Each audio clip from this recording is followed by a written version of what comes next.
आज की हमारी वीडियो हड़प्पा सभ्यता के सामाजिक, आर्थिक, सांस्कृतिक, राजनीतिक व धार्मिक जीवन के बारे में है।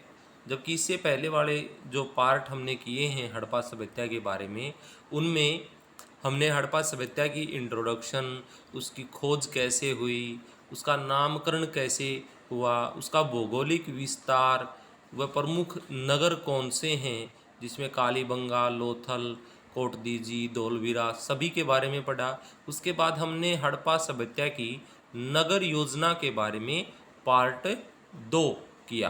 पार्ट 2 जो हमारा था वो नगर योजना के बारे में था। अब पार्ट 3 में हम इसके आगे पढ़ रहे हैं कि इसके जो सामाजिक, धार्मिक, आर्थिक जो जीवन है उनके बारे में बात करेंगे। तो सबसे पहले हम लेते हैं इसका सामाजिक जीवन।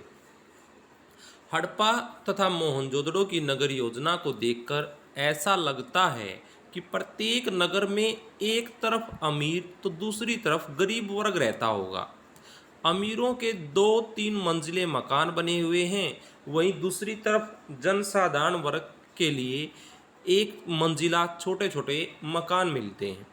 सिंध घाटी के, सिंध जो नदी है उसकी घाटी में प्राप्त उपकरणों और भवन अवशेष, जो मकान वगैरह हैं उनके जो अवशेष हमें मिलते हैं, उनके आधार पर हम कह सकते हैं कि यहाँ मातृ प्रधान समाज था। सिंधु नदी की जो घाटी में उपकरण और भवनों के अवशेष के आधार पर कहा गया है कि यहाँ पर मातृ प्रधान समाज था और 4 भागों में बटा हुआ था। नंबर 1 आता है विद्वान, जिसमें पुरोहित, धर्मगुरु, ज्योतिषी थे। उसके बाद आता है दूसरे नंबर पर योद्धा और सैनिक, जो रक्षा का काम करते थे और लड़ाई करते थे। जबकि लड़ाई हड़प्पा सभ्यता में कम ही प्रमाण मिलते हैं, यानी कि ये युद्ध प्रेमी व्यक्ति नहीं थे। फिर भी सुरक्षा के लिए योद्धा और सैनिक के प्रमाण यहाँ पर मिलते हैं। दूसरा वर्ग। तीसरा व्यवसायी, तीसरा वर्ग जो आता है, जो व्यवसाय करने वाले थे, जो व्यापारी और किसान जिसमें शामिल होंगे। उसके बाद आता है श्रमिक लोग, जिसको हम भृत्य, सेवक या दास जैसे कह सकते हैं। उसके बाद आता है इसमें सामाजिक जीवन में ही वर्गीकरण के बाद स्त्रियों की दशा कैसी थी। हड़प्पा सभ्यता के दौरान स्त्रियों की दशा, समाज की सबसे छोटी इकाई परिवार थी। स्त्रियां समस्त परिवार की देखभाल करती थी। द्रविड़ समाज मातृत्वात्मक था। द्रविड़ जो पहले से ही हमने माना है, पूर्वज जो हैं वो द्रविड़ जाति के लोग हैं, द्रविड़ आर्य जाति के लोग। उसके बाद कहता है कि मातृत्वात्मक होते थे द्रविड़ समाज, और हड़प्पावासी लोग द्रविड़ जाति से ही संबंधित हैं, इसलिए ये भी मातृत्वात्मक हुए। विभिन्न स्थानों की खुदाई में स्त्रियों की मूर्तियां भारी संख्या में प्राप्त हुई हैं, जिसके आधार पर कह सकते हैं। वैसे भी सिंधु घाटी के लोग मातृ देवी की प्रधानता मानते हैं, यानी कि मातृ देवी की यहाँ पर पूजा की जाती है। इन सभी स्त्रियों के आधार पर अनुमान लगाया जाता है कि हड़प्पा समाज अवश्य ही मातृत्वात्मक रहा होगा। उसके बाद आगे आता है भोजन। सामाजिक जीवन में या सामाजिक विशेषताओं में या सामाजिक दशा में हम बात करते हैं भोजन के बारे में। सिंधु वासियों के भोजन में प्रमुख रूप से गेहूं और जौ थे, परंतु इसके साथ साथ अन्य भी थे। उसमें आते हैं चावल, बाजरा, तिल, सब्जियां, फल, दाल आदि का ये लोग भोजन करते थे। हड़प्पावासी मांसाहारी भी थे और शाकाहारी भी। तो हड़प्पावासी भेड़, बकरी, सूअर, मुर्गा आदि का मांस भी शौक से खाते थे। खजूर की गुठलियों और अन्य अवशेषों से स्पष्ट होता है कि फलों, तरकारियों का भी प्रयोग होता था। दूध के विभिन्न उपयोगों से वे परिचित थे, दूध के बारे में भी पता है, अर्थात उस समय दूध, दही, मक्खन का खूब प्रयोग किया जाता था। वे मांसाहारी थे। सूअर, भेड़, मुर्गे, मछली व अंडे आदि का उपयोग करते थे। खुदाई में रोटी बनाने के सांचे भी मिले हैं जिनमें उनके मिष्टान प्रयोग की पुष्टि होती है, यानी कि मिठाई का भी प्रयोग करते थे। उसके बाद आगे आता है पहनावा। उसके अगला जो पॉइंट है वो है पहनावा। हड़प्पा वासी लोग सूती और ऊनी कपड़े पहनते थे। सूती कपड़े भी पहनते हैं, ऊनी कपड़े भी पहनते हैं, यानी कि कपास का ज्ञान भी इनको होगा। खुदाई से कुछ तकलियाँ प्राप्त हुई हैं जो कपड़े कातने के लिए काम आती हैं, जिनके आधार पर अनुमान लगाया जा सकता है कि वहाँ के लोग सूत काट कर कपड़ा बुनते थे। महिलाएं घाघरे का प्रयोग करती थी तथा अंगरखे का प्रयोग विशेषतः पुरुषों के लिए होता था। अंगरखा भी एक लंबा सा कुर्ता होता है जो पुरुषों के द्वारा पहना जाता है, तो अंगरखे का प्रयोग मुख्यतः पुरुष करते थे। पुरुष मूछें तथा दाढ़ी रखते थे, धोती पहनते थे और कमर के ऊपर एक पट्टी भी बांधा करते थे, जो पुरुष और स्त्रियों के पहनावे के बारे में है। उसके बाद अगला पॉइंट आता है सामाजिक जीवन में या सामाजिक विशेषताओं में श्रृंगार। स्त्री और पुरुष दोनों ही श्रृंगार करते थे। वो जेवर भी पहनते थे, जो आभूषण वगैरह हैं उनको भी पहना जाता था। हार, बालों के आभूषण, कंगन, अंगूठी का ये लोग प्रयोग करते थे। किंतु तगड़ी या नाक के कांटे, पायल का प्रयोग केवल स्त्रियां ही करती थी। अमीर लोग सोने, चांदी, हाथी दांत और कीमती मोतियों के आभूषण पहनते थे। निर्धन लोग हड्डियों के, तांबे के, सीपियों के व पत्थर के बने आभूषणों को पहनते थे। उत्खनन में तांबे का दर्पण भी प्राप्त हुआ है। इससे पता लगता है कि स्त्रियां श्रृंगार भी करती होंगी। उसके बाद आता है मनोरंजन। हड़प्पावासी लोग घर में रहकर मनोरंजन करना अधिक पसंद करते थे। रथों की दौड़ और शिकार में उनकी रुचि नहीं थी। उन्हें नाच और गाना अधिक पसंद था। पासा तथा शतरंज खेलना उन्हें अच्छे लगते थे, यानी कि पासे का खेल और शतरंज का खेल हड़प्पा काल से ही हमें प्राप्त हुआ है, या इसका ज्ञान हमें हड़प्पा काल से ही है। मोहनजोदड़ो से खिलौने प्राप्त हुए हैं। ये खिलौने मिट्टी के बने होते हैं।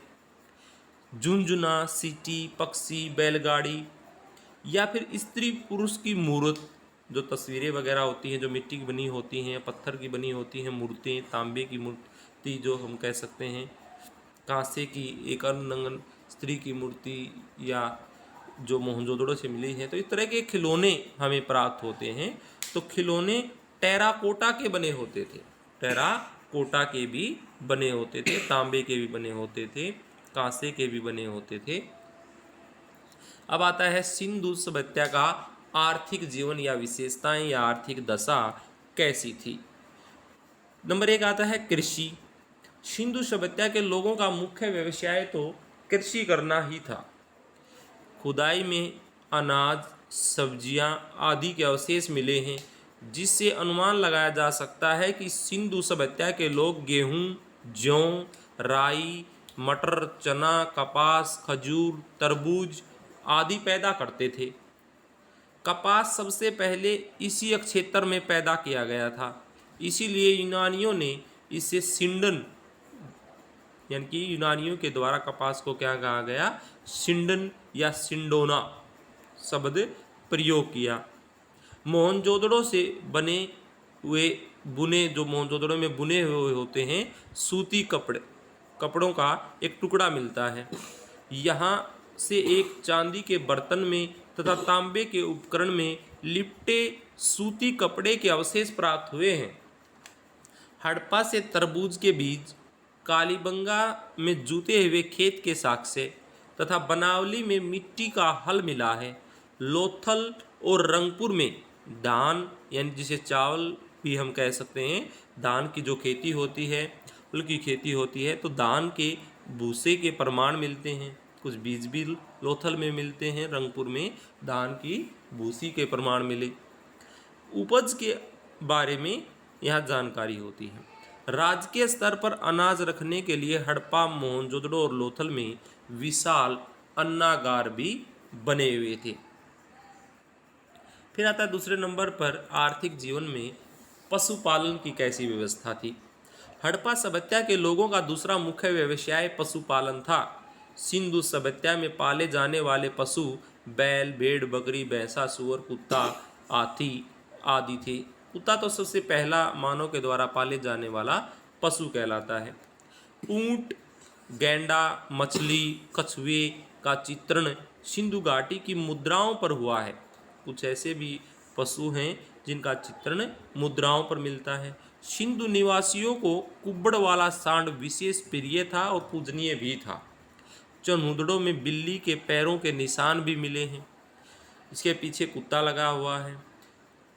सिंधु सभ्यता में घोड़े के अस्तित्व पर विद्वानों में परस्पर विवाद हुआ है। मोहनजोदड़ो के ऊपर की सतह पर प्राप्त घोड़े की हड्डियों को कुछ विद्वान सिंधु काल का मानते हैं। सुरकोटडा में भी सिंधु सभ्यता के अंतिम चरण में घोड़ों की हड्डियां मिली हैं।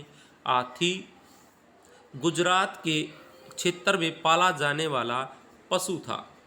इसका अंकन कई मुद्राओं पर मिलता है। ऊंट का प्रमाण जो मिलता है वो कालीबंगा में भी मिलता है।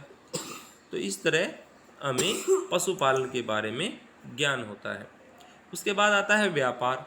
हड़प्पा संस्कृति में आंतरिक और विदेशी दोनों प्रकार का व्यापार होता था, यानी कि आंतरिक और बाह्य ये व्यापार ये करते थे। आंतरिक व्यापार में जो अपने ही हड़प्पा के नगर थे उनमें जो व्यापार किया जाता था, पत्थर व धातु के उपकरण, सीपियों का सामान, मुहरें, बाट, रसोई का सामान, कीमती मणके, अनाज व कपास, कलात्मक वस्तुएं आदि एक स्थान से दूसरे स्थान में भेजे जाते थे। वस्तु विनिमय पर आधारित इस व्यापार में व्यापारी वर्ग तथा खानाबदोशी व्यापारी शामिल होते थे, यानी कि एक खानाबदोशी जो बाहरी सामान ढोने के लिए काम आते थे, एक स्थान से दूसरे स्थान पर जो रुक रुक कर कबीलाई रूप में जो जीवन व्यतीत करते हैं वो लोग खानाबदोशी जीवन, और साथ में वो व्यापार का कार्य भी करते थे, तो वो खानाबदोशी व्यापारी कहलाए।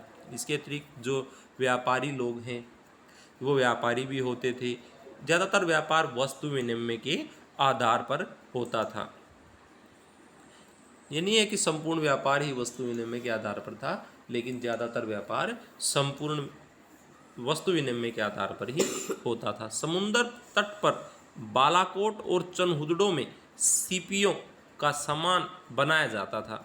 यहाँ पर सीपी की चूड़ियाँ भी बनती थी तथा इनका व्यापार अन्य नगरों तथा बस्तियों से किया जाता था।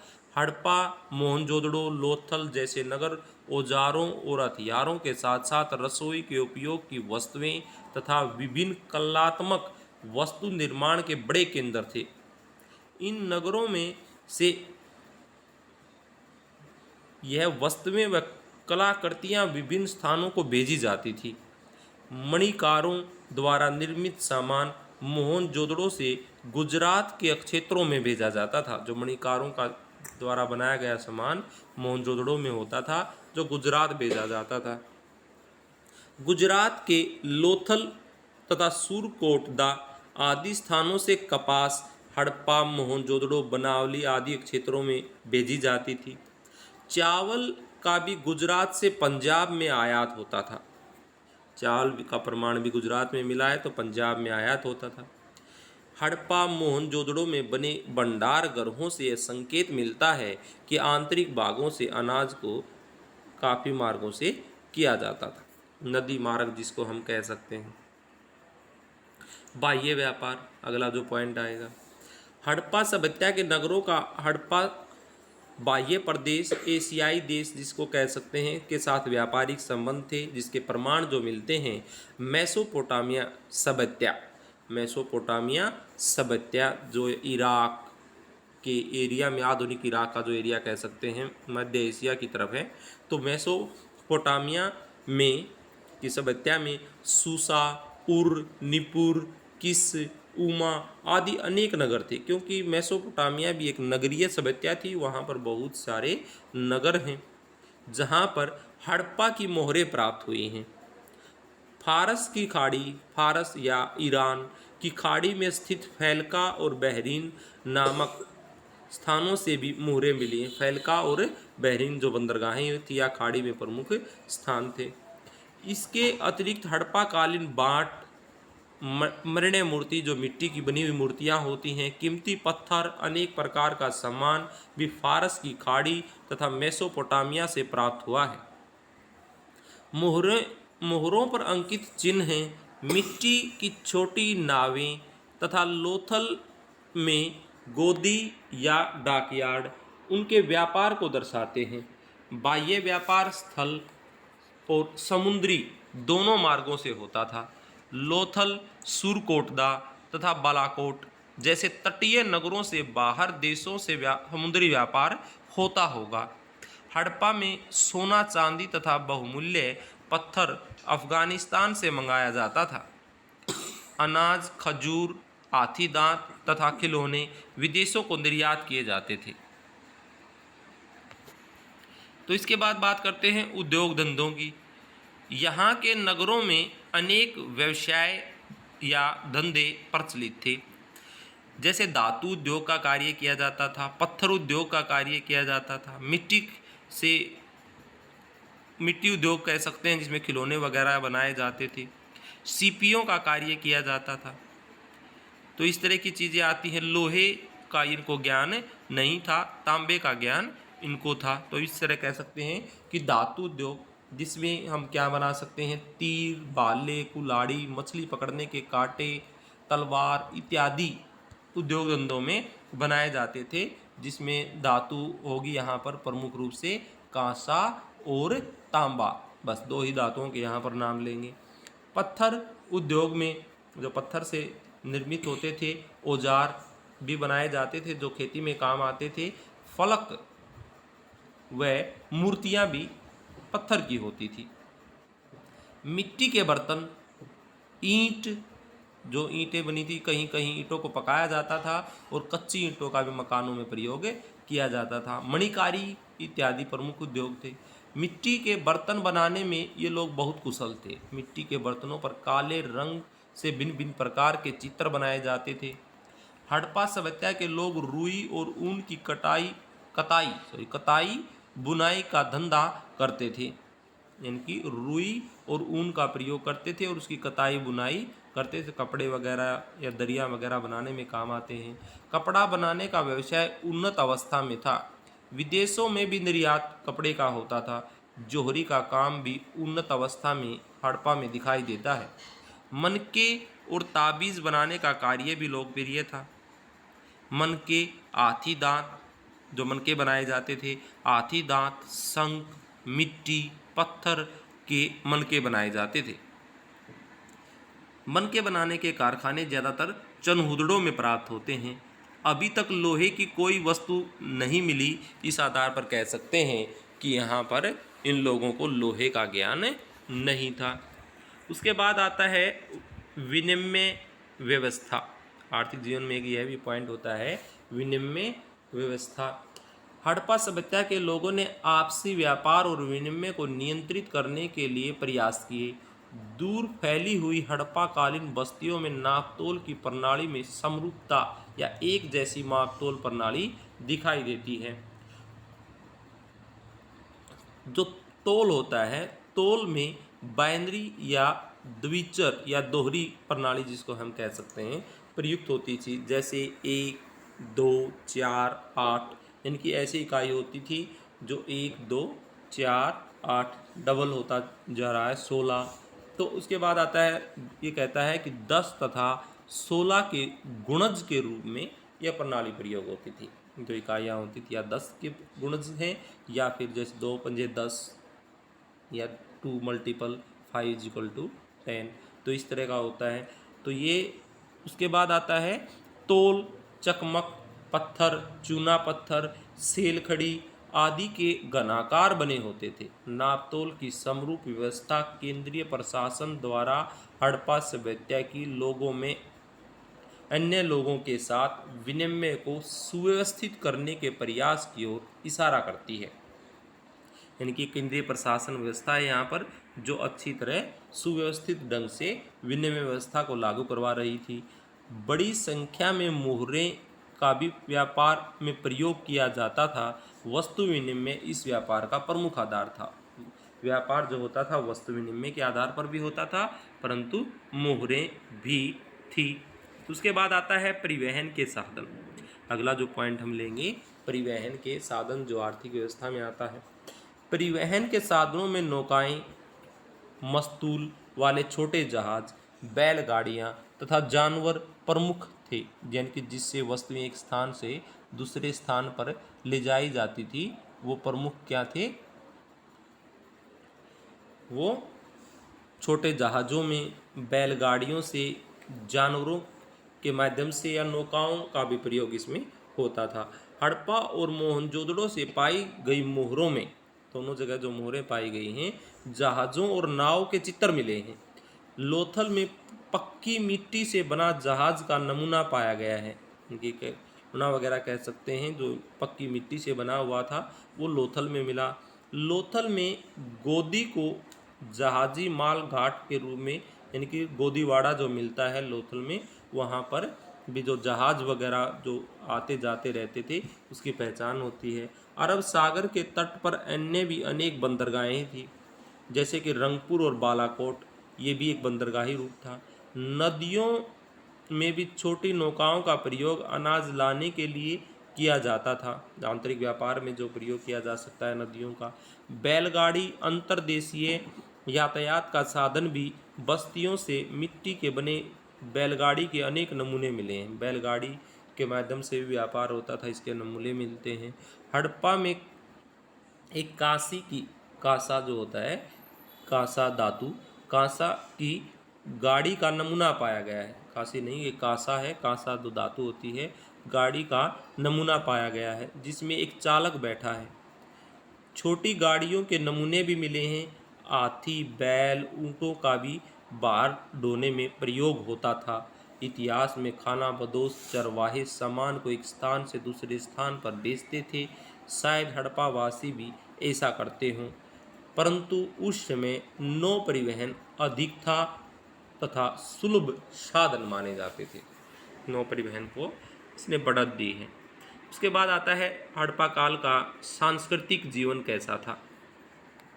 सांस्कृतिक जीवन में हम पढ़ेंगे यहाँ की मूर्ति पूजा, धार्मिक, हड़प्पा संस्कृति का जो धार्मिक जीवन है उसमें हम पढ़ेंगे इसकी मूर्ति पूजा।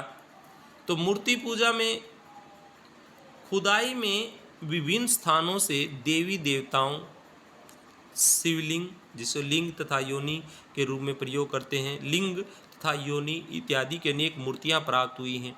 हड़प्पा, मोहनजोदड़ो, लोथल आदि स्थानों की खुदाई में पत्थर के लिंग तथा योनि भारी मात्रा में मिले, इनके शिवलिंग के प्रमाण यहाँ पर मिलते हैं।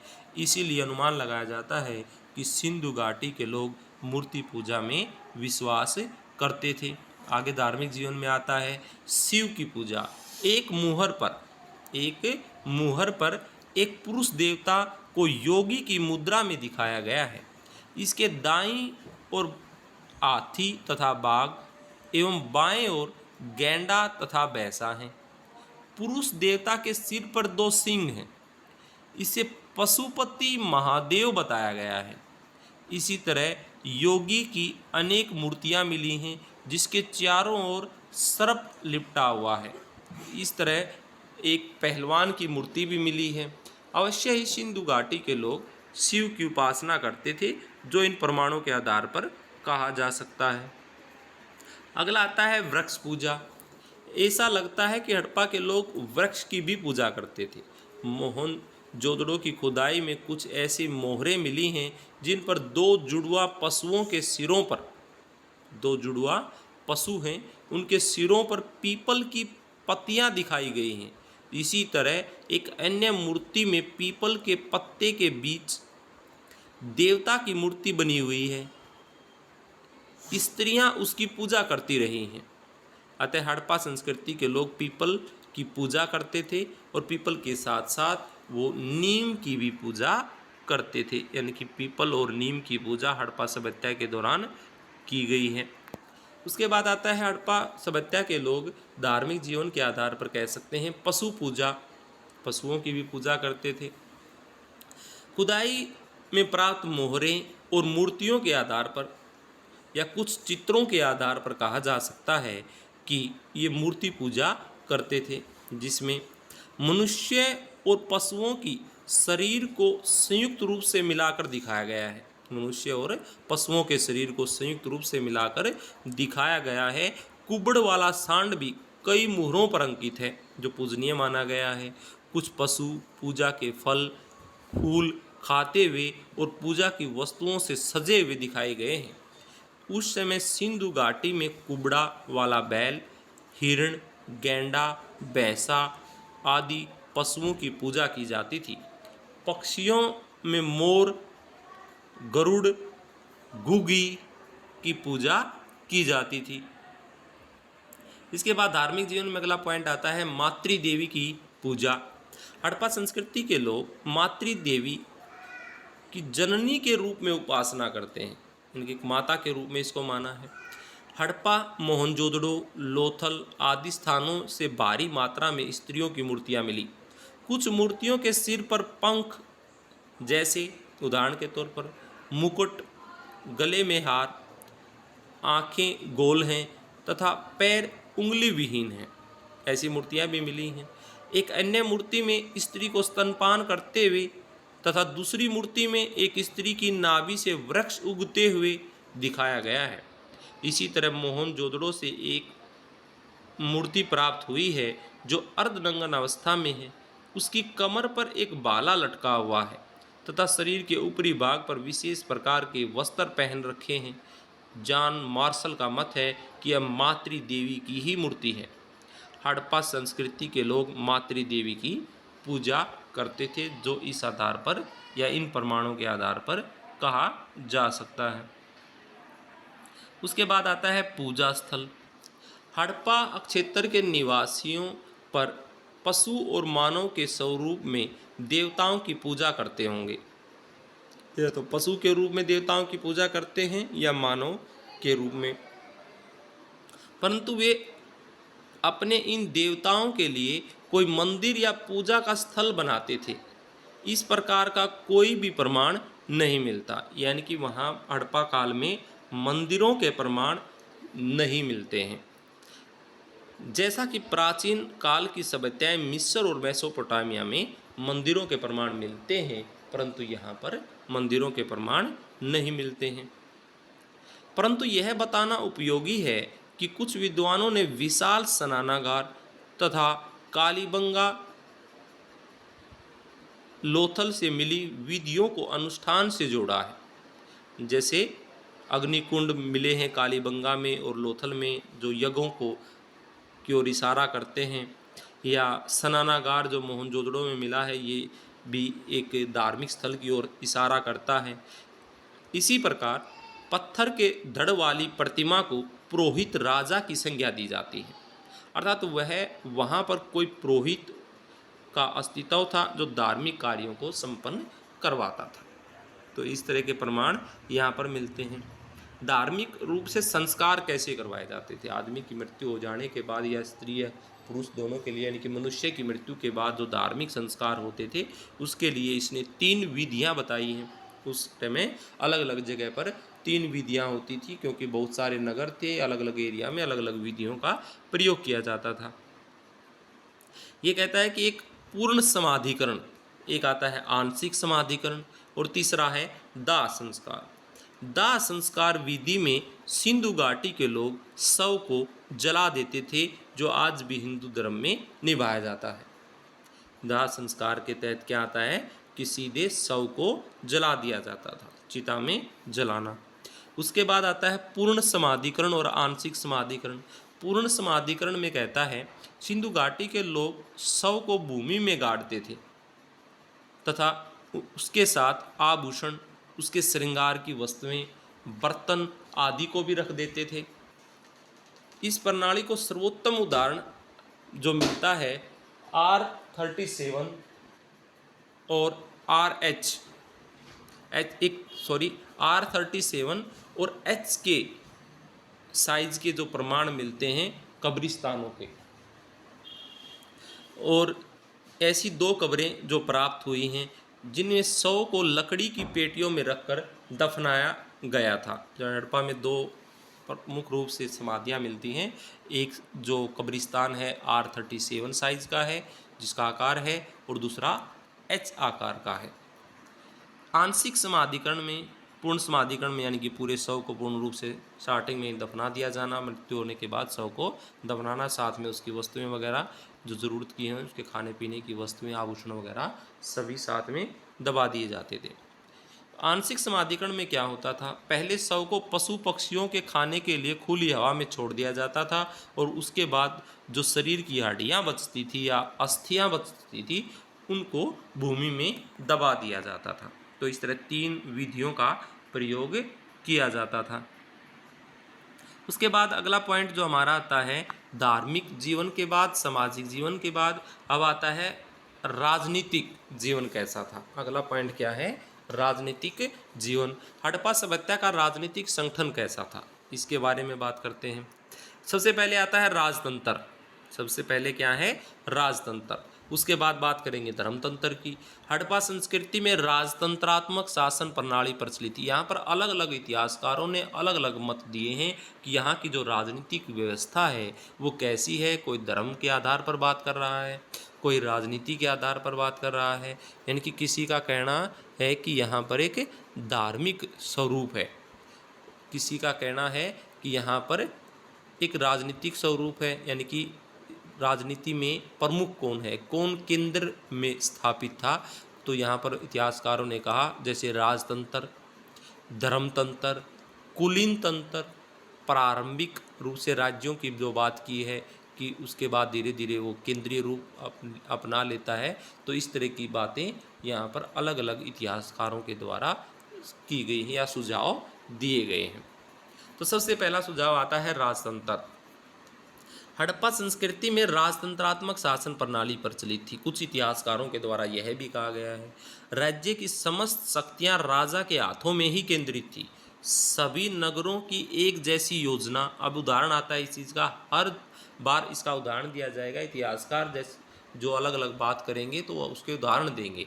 तो यहाँ पर राजतंत्र का उदाहरण इन्होंने लिया है कि सभी नगरों की एक जैसी योजना, समकोण पर एक दूसरे को काटती सड़कें, नालियों की व्यवस्था, सड़कों की सफाई, रात्रि के समय रोशनी की व्यवस्था इस बात की इशारा करती है कि अवश्य ही हड़प्पा के नगरों की देखभाल ऐसी सत्ता करती होगी जिसके हाथों में सभी राजनीतिक शक्तियां केंद्रित हों, यानी कि कोई राज में अवश्य था और जो केंद्र में बैठा हुआ था।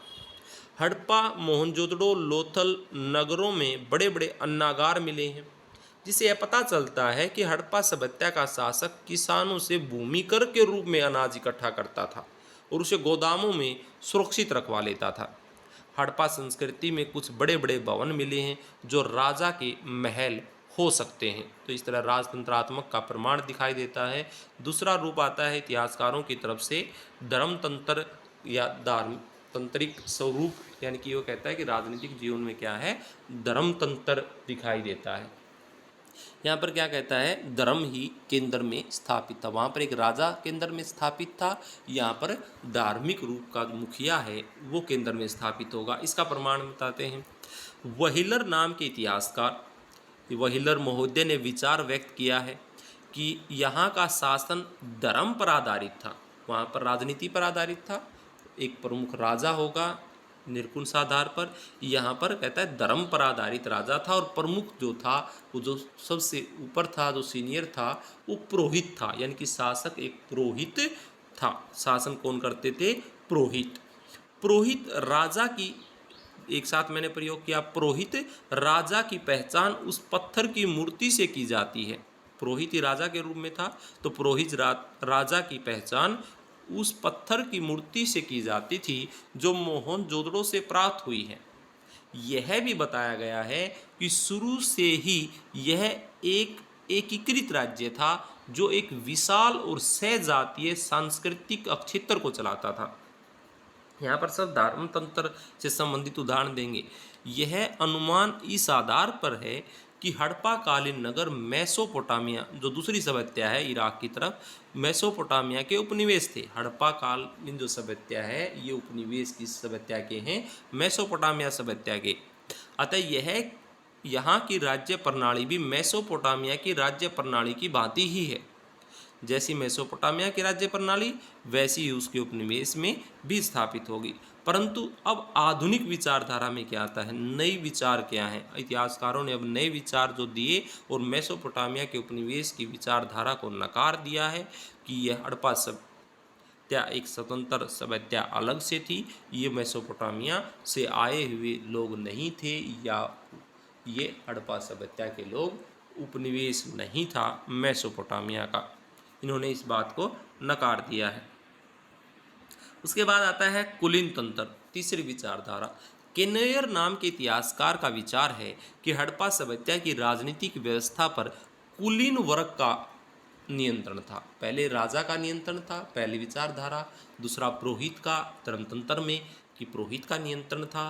अब कुलीनों की बात आती है कि कुलीन वर्ग का नियंत्रण था। इस वर्ग का नियंत्रण यानी कि कुलीन वर्ग का नियंत्रण सिंधु, घग्गर, हाकड़ा घाटियों के विशाल प्रदेश में विभिन्न सत्रों पर था। उनका केनेयर का कहना है कि इस शक्तिशाली वर्ग में व्यापारी, पुजारी दोनों ही रूप शामिल थे, जो हड़प्पा कालीन नगरों की अर्थव्यवस्था व राजनीतिक व्यवस्था पर नियंत्रण रखते थे। इस कुलीन तंत्र के सदस्यों की आर्थिक व्यवस्था के संबंध में एक समान विचारधारा थी। यानी कि जो कुलीन तंत्र के कुलीन वर्ग था, इनकी एक जैसी विचारधारा भी थी। उसके बाद आगे आता है कि प्रारंभ में राज्य थे, छोटे छोटे राज्य उभरे और बाद में एक केंद्रीय सत्ता, इस तरह की विचारधारा। कहता है कि ए रत्नाकर ने हड़प्पा को सजातीय संबंधों पर आधारित प्रारंभिक राज्य माना है। ए रत्नाकर नाम के इतिहासकार के द्वारा। कांस्य युग का यह राज्य लो युग के मौर्य राज्य के समान शक्तिशाली तो नहीं था। जैसे मौर्य काल एक लो युगीन काल था, तो उसकी तरह ये शक्तिशाली तो नहीं था। न ही इन हड़प्पा काल की अपनी स्थायी सेना होती थी, इस समय की कोई स्थायी सेना इन राज्यों की थी, और न ही इन राज्यों की अपनी कोई नौकरशाही व्यवस्था थी। भू राजस्व वसूल करने की प्रणाली भी नहीं थी। इसमें जनजातीय राज्य की विशेषता मौजूद थी, यानी कि अलग अलग जनजातीय कबीले यहाँ पर इसने बताए हैं, जो इस रूप में लोग रहते थे। अलग अलग कबीलों की अलग अलग पहचान होती थी। राज्यों को विभिन्न समुदायों के लोग आपस में मिलजुल कर चलाते थे। जो अलग अलग समुदाय हैं, कबीले हैं, वो राज्य को मिलजुल कर चलाएंगे। इन लोगों की तकनीकी, शिल्प और व्यापार पर अधिकार था। यह लोग कारीगरों और मजदूरों से काम करवाते थे और व्यापार वाणिज्य पर इनका सभी का एक साथ नियंत्रण भी था। अब आगे बढ़ते हैं। इसमें एक और उदाहरण आता है राजनीतिक व्यवस्था में, केंद्रीय व्यवस्था में नगर प्रशासन। एल्चिंसन नाम के इतिहासकार ने कहा कि हड़प्पा सभ्यता में एक ऐसे राज्य का अनुमान लगाया गया है जो छोटे छोटे सरदारों द्वारा शामिल राज्यों से नगर राज्यों और केंद्रीय, ऊपर वाले पॉइंट से ही जुड़ गया है। ऊपर वाले में इसने बताया था कि यहाँ पर प्रारंभ में छोटे छोटे अनेक राज्य हैं जो मिलकर राज्य करते हैं। उसके बाद व्यापार का विकास उन लोगों के द्वारा किया गया। उसके बाद आता है यहाँ पर एल्चिन महोदय ने भी यही बात कही है कि छोटे छोटे सरदार यहाँ पर थे, उनके द्वारा राज्य स्थापित किए गए थे और राज्यों का केंद्रीयकृत राज्य में विकसित हो गए। यानी कि ये धीरे धीरे एक केंद्र में विकसित हो जाते हैं, यानी कि अन्य राज्यों एक केंद्रीय राज्य के प्रभाव में आ गए। अपने अनुमानों का उल्लेख करते हुए एल्सन महोदय ने लिखा है कि 4000 से 3000 ईस्वी पूर्व में मौसम में अनुकूलता के कारण कृषि का तेजी से विकास हुआ और इससे जनसंख्या में वृद्धि हुई और इससे छोटे छोटे सरदारों द्वारा शासित राज्यों का उदय हो गया। अनेक राज्यों का उदय हुआ जनसंख्या बढ़ने से, कृषि बढ़ने से। इन राज्यों में दस्तकारी तथा व्यापार का प्रसार हुआ, धार्मिक समानता का विकास हुआ, इससे छोटे नगर राज्यों की स्थापना होने लगी और इससे नगरों का अधिक विकास हुआ और व्यापार और सांस्कृतिक मेलजोल भी बढ़ा। इस व्यापारिक और सांस्कृतिक मिलन ने आगे चलकर राजनीतिक एकता के मार्ग को तैयार किया। अब तक केंद्रीकृत राज्य उभरे। अब केंद्रीकृत राज्य उभरा जिसका छोटे सरदारों या छोटे राज्यों या छोटे नगर राज्यों पर नियंत्रण था।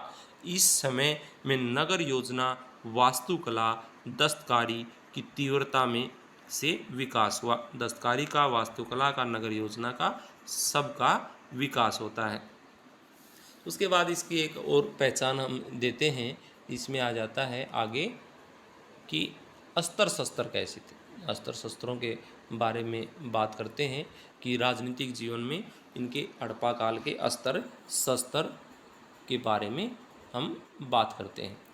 सिंधु सभ्यता की शासक, जो सिंधु सभ्यता के शासक हैं, आर्यों की भांति लड़ाकू प्रवृत्ति के नहीं थे। जो वैदिक काल में आर्य लोग भारत में रहते थे, जो का मूल निवास स्थान मध्य एशिया बताया गया है मैक्स मुलर के द्वारा, उन लोगों से की अस्त्र शस्त्र में तुलना की गई है।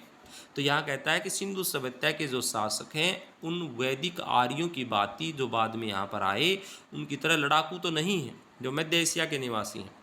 विभिन्न स्थानों की खुदाई से कुल्हाड़ी, भाले, छुरी, चाकू, धनुष बाण, तलवार, गदा, ढाल इत्यादि अस्त्र शस्त्र प्राप्त हुए हैं। यानी कि अस्त्र शस्त्र तो इनके पास थे, वो प्राप्त भी हुए हैं। इनमें से ज़्यादातर अस्त्र शस्त्र तांबे के और कांसे के बने हुए हैं। हालांकि गदा पत्थर की बनी हुई है। हड़प्पा संस्कृति की किसी भी नगर से लोहे के हथियारों की पहचान नहीं हुई है, क्योंकि उस समय लोहे के प्रयोग से लोग परिचित नहीं थे। यहाँ तक कि उनके पास तेज धार तथा दूर तक मार करने वाले हथियार भी नहीं थे। इसे प्रतीत होता है कि सिंधु सभ्यता के लोग शांत प्रवृत्ति के थे। उस समय युद्ध इत्यादि नहीं होते थे, और यदि होते भी थे तो ना के बराबर ही थे।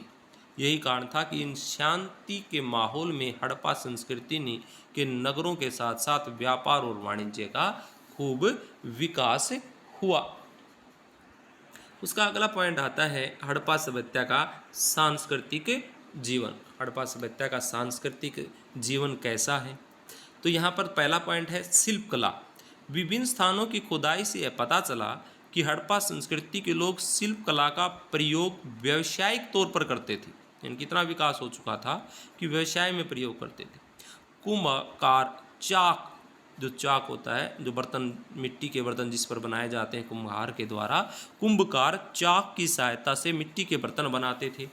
हड़प्पा, मोहनजोदड़ो, कालीबंगा इत्यादि नगरों की खुदाई में बहुत ही सुंदर मिट्टी के बर्तन मिले हैं, जिनमें मटके, घड़े, प्लेट, कटोरियाँ आदि प्राप्त हैं। मिट्टी के बर्तनों को आग में पकाया जाता था, जिनके ऊपर काला रंग चढ़ाकर पशु, पक्षी, बैल आदि की सुंदर चित्रकारी की जाती थी। इसके अतिरिक्त कुंभकार मिट्टी के खिलौने भी बनाता था। ये नहीं कि बर्तन ही बनाता था, ये इस चाक पर मिट्टी के खिलौने भी बनाते थे, जैसे बैलगाड़ी, हाथी, बैल, घड़ियाल। बढ़ई लोग, दूसरा काम आता है, एक तो कुम्हार का जो चाक के कार्य था ये शिल्प इसके तहत बनाई जाती थी। दूसरा आता है बढ़ई, जो लकड़ी का काम भी करते हैं। बढ़ई लोग मेज, कुर्सी, पलंग, चौकी आदि तैयार करते थे। इन फर्नीचरों पर भी बढ़िया प्रकार की नक्काशी की जाती थी। अब तीसरा रूप आता है स्वर्णकार का। आभूषण बनाने की कला में निपुण थे। उस समय आभूषण सोने, चांदी, हाथी दांत, तांबे के बनाए जाते थे। हड़प्पा संस्कृति के आभूषणों में अंगूठी, कंगन, हंसली, पायजेब, हार आदि सम्मिलित थे। बालाकोट से चूड़ियाँ, करछियाँ, पिचकारी आदि वस्तुएं मिली हैं। चनहुदड़ो के मन के मोहनजोदड़ो शहर में लाए जाते थे, यानी कि चनहुदड़ो से निर्यात मोहनजोदड़ो में किया जाता था। मन के बनाने के कारखाने चनहुदड़ो के प्रमुख हैं। लोथल में एक कंठहार भी मिला है, जिसमें सोने के 5 लाख छोटे या लघु मन के लगे हुए हैं। सोने से मुद्रा तथा मोहरें भी बनाई जाती थी। सोने से मुद्रा भी बनती थी और सोने से मोहरें भी बनाई जाती थी। इसमें हम दूसरा पॉइंट लेते हैं सांस्कृतिक जीवन में मूर्ति कला के बारे में। शिल्प कला के बाद क्या आएगा? मूर्ति कला। हड़प्पा की खुदाई में काफ़ी संख्या में पत्थर तथा धातु की मूर्तियां मिली हैं, जिनमें हड़प्पा के लोगों की मूर्तिकला के विषय में रुचि का पता चलता है। मोहनजोदड़ो से एक नर्तकी की कांसे की मूर्ति मिली है। हड़प्पा से एक बैल की पत्थर की मूर्ति मिली है। हड़प्पा से 2 मानव की मूर्तियां प्राप्त हुई हैं जो लाल पत्थर की बनी हुई हैं। हड़प्पा से एक नर्तकी की पत्थर की मूर्ति भी मिली है। जैसे हम कह सकते हैं ना, कांसे की नर्तकी की मूर्ति कहाँ से मिली, तो ऐसे ही पत्थर की नर्तकी की मूर्ति हड़प्पा नगर से प्राप्त हुई है। मोहनजोदड़ो से प्राप्त मूर्तियों में योगी की मूर्ति भी है और कांसे की नर्तकी भी है। इसके अतिरिक्त विभिन्न स्थानों की खुदाई में काफ़ी मात्रा में तांबा, कांसे की मूर्तियां भी प्राप्त हुई हैं। पत्थर के लिंग तथा योनि यानी कि शिवलिंग के छल्लों की मूर्तियां भी संख्या में मिली हैं। इन सभी मूर्तियों में उस समय की कला देखने को मिलती है। उसके बाद आता है चित्रकला।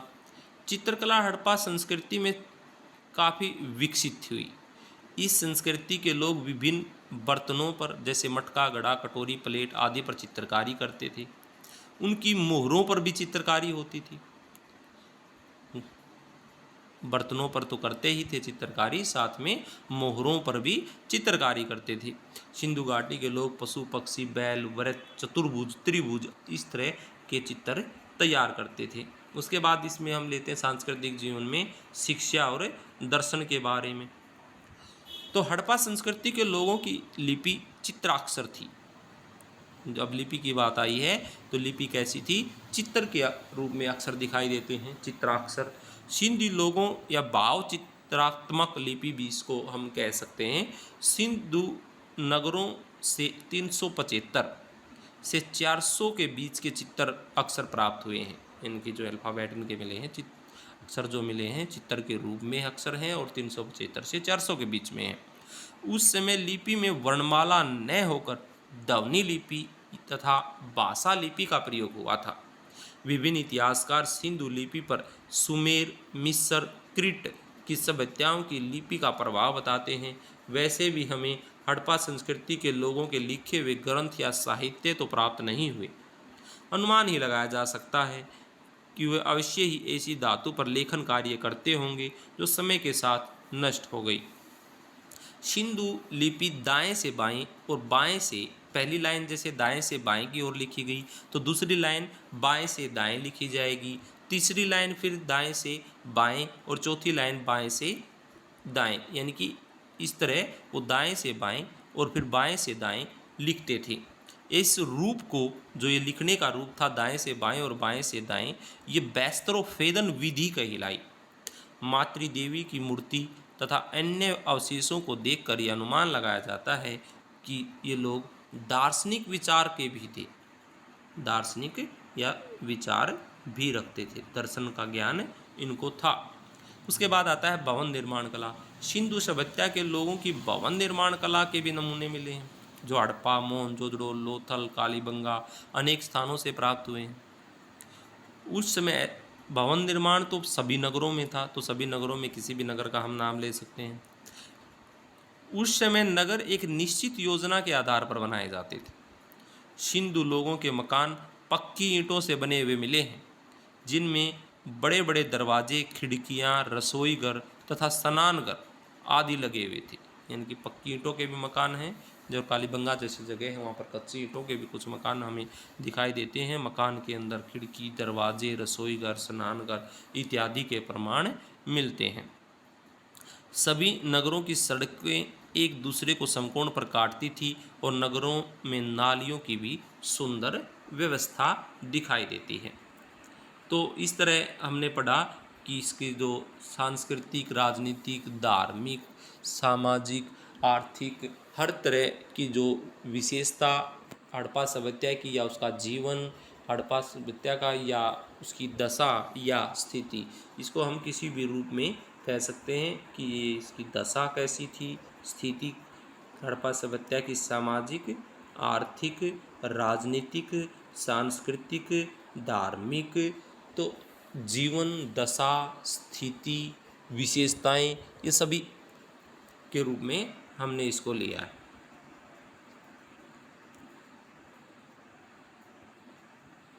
अगर हम लेंगे हड़प्पा सभ्यता का पतन कैसे हुआ, हड़प्पा सभ्यता के पतन के बारे में बात करेंगे।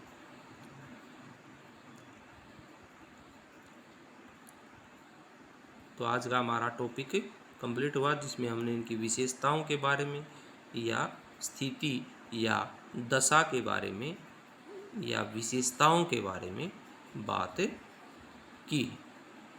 धन्यवाद।